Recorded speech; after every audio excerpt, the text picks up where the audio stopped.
Укук коргоочу Рита Карасартова Тилекмат Куреновдун катын эмнеге жарыялаганын айтып берди. Күн мурун ал 12 майга чейин камакка алынды. Кыргызча айтканда жана аманат деген бул баягы өлүм алдындагы киши бир нерсе аманат кылат да.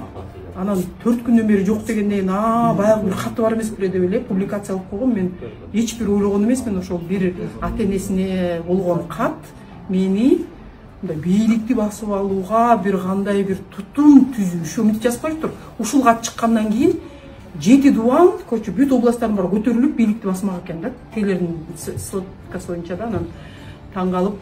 Милиция укук коргоочуну 15 апрелге караган түнү үйүн тинтүүгө алгандан кийин кармап кеткен. Карасартова суракка жеткирилип, андан соң убактылуу кармоочу жайга киргизилген.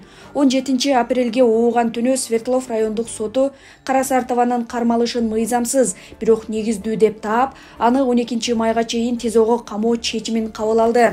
Карасартова өзүнүн камалышын Facebook баракчасына активист Тилекмат Куреновдун катын жарыялаганы менен байланыштырган. Бул жөнүндө анын адвокаты да айтууда. Каттын өзү мурда эле жазылган. Карасартованын айтымында Куренов катты аны менен бир нерсе болсо же камакка алынса жарыялап коюуну өтүнгөн. Куреновдун жакындары Дубайда жүргөн Куренов 10 апрелден бери дайынсыз болуп жатканын билдиришкен. Анын азыр кайсыл жерде экени дале белгисиз.